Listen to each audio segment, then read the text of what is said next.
Ang sisig ay isa sa mga pinakakilala at pinakapinapaboran na putahe sa Pilipinas.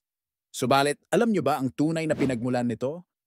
Nagsimula ang kasaysayan ng sisig noong 1732 sa Pampanga, kung saan ito ay unang binanggit sa mga talaan ng kusina ni Mariano Henson.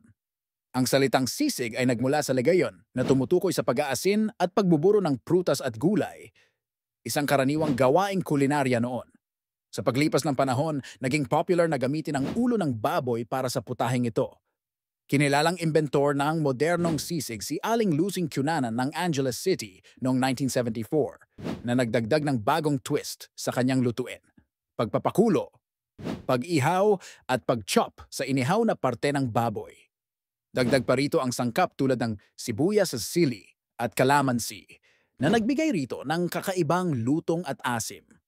Sa kasalukuyan, ang sisig ay hindi lamang simbolo ng pagkaing Pinoy, kundi isa ring patunay ng masaganang tradisyon ng ating kusina.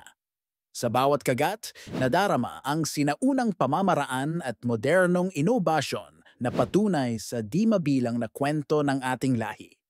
Kung nagustuhan ang video, paki-share at like ng page. Salamat!